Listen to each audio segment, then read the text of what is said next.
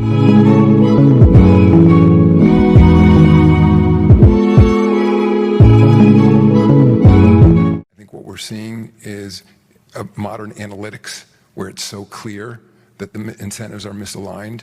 I think when you, maybe to further answer your question, are we seeing behavior that is worse this year than we've seen in recent memory? Yes, is my view, and which was what led to those fines. So Adam Silver just floated around the idea to completely end the NBA draft. So according to reports, Adam Silver said that he would consider ending the NBA draft and let rookies become free agents if that's what it took to stop tanking.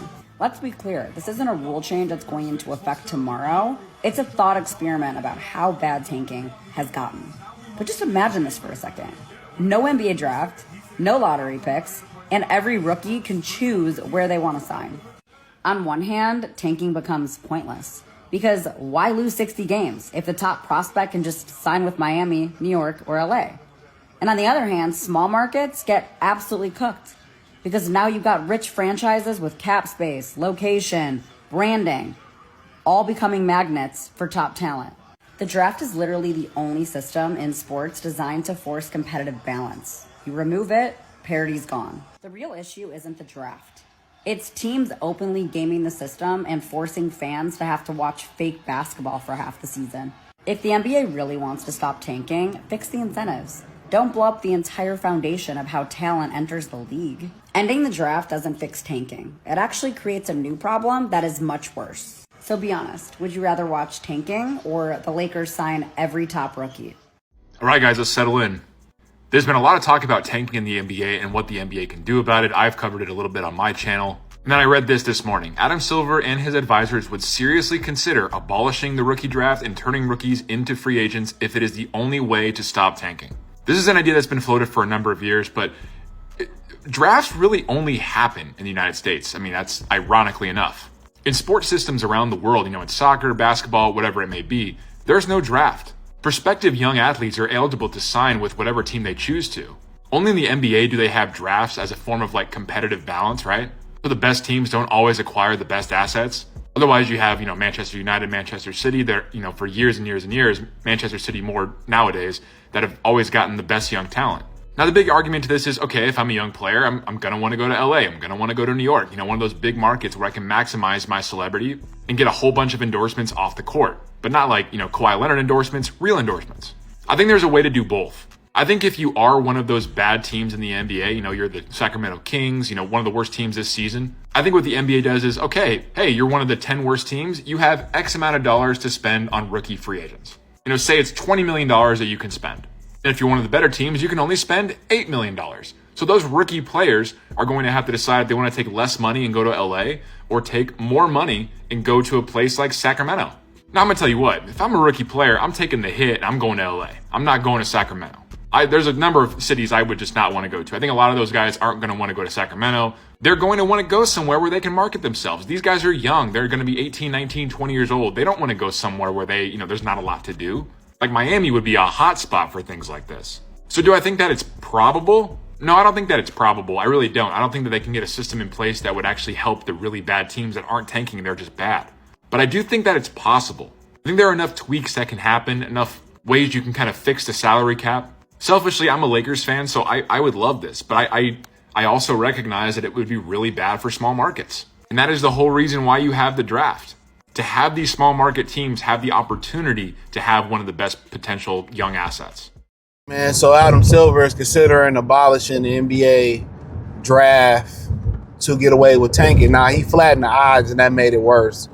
By flattening the odds and giving the teams inside that top from 10 to I think 6 or something like that, better odds, it made people just know, guess what? I just need to get into the top 10 and have a shot at the number 1 pick. So now you have a multitude of teams trying to tank. That's why you got a multitude of teams trying to tank. I tell you, dog, these fucking semi truck drivers, man. I know the trucker friend of me mad as hell because that was some hoe ass nigga shit. But check out the NBA talk play, and then you slowed us all down by being selfish. Like, come on, man, get out the way. Elon, we coming out with them autonomous trucks. But, and then I'm also gonna talk about I'll talk about that in another video. So I don't have no issue with it, but I just feel like, unlike the NIL, well, yeah, they need to have rules to it. You know, free agents, if you do like, you try to make drastic changes to the draft, like they can be free agents and pick where they want to go to. You know, obviously, I think there should be a period where the top 10 teams, like the lottery teams, the teams that make the playoffs, they have like a larger period to sign these guys. They kind of got like first dibs on them. You know what I'm saying? Or something like that. And then, you know, if that don't work, you know, then they can, you know, go to the other places. So, but also rookies, you know, would have the pick to pretty much go where they wanted to go to. You know, would they all, you know, people, I remember somebody saying in the comment section, it was a joke, like the Lakers are going to win it every year then. And then that whole thing about the Lakers winning it every year, is a rookie going to want to go to the Lakers every year? Like, are you going to get developed? Are they in win now mode? How many players they got left? So I think that's an extreme to eliminate the draft. I think this a very, very extreme, but it may be necessary, but it has to be some type of parameters around it. You know what I'm saying? Maybe just go flat out coin flip for the top 10 teams. You know, in front of the world. Maybe had they coaches, the general manager, one player play one-on-one in a 10 team tournament. You know, so something like that, or get two of their best players to play 2-on-2. I mean, just getting creative, but getting rid of it. I'm not mad at them just making them free agents. Yeah, I'm not mad about that neither. But like I said, I just think it needs to be rules and parameters around them being free agents. That's my thing. It needs to be rules around that shit. Everybody at first shouldn't be able to bid on them. So, but it do take away money and the nostalgia of the draft. It takes that away. So I feel that. But the NBA draft has been so underwhelming. This year, should have a big boost. You know, Darren Peterson, A-Cuff, AJ. I mean, got a lot of good players coming out this year, and, you know, but yeah, the NBA teams, they did it to themselves. And then, you know, not even that, you know, I was listening to a brother, I shared this video in the community tab. He was like, the other night, the Spurs and the Lakers was playing, and the Lakers rested most of their players. I mean, you got a top elite job, but you don't want to come to work. That's crazy. You got an elite job, but you don't want to come to work and do that job. That's mind-blowing. You got a job people have dreamed of.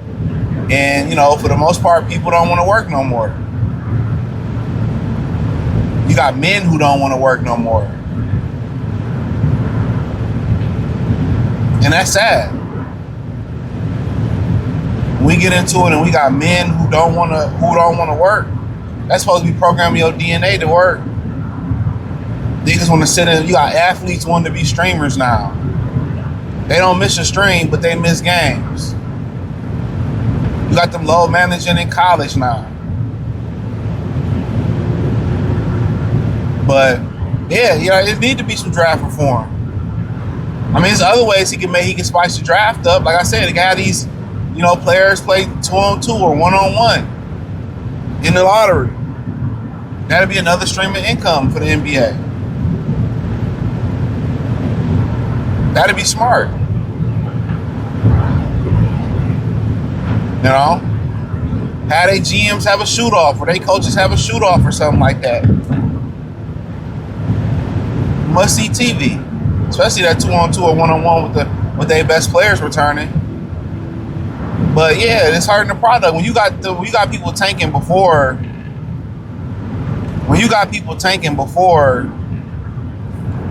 before the All-Star break, It's sad. Then you got Utah who shut down Jaren Jackson Jr. And it's just like, it's a joke. It's a joke. Whole thing a joke. You know, but Adam Silver got to do something. He going down. He being considered as one of the worst general managers in sports right now. Under his reign, the NBA has fallen. And is it all his fault? No, it's a lot of things that he would have to work with.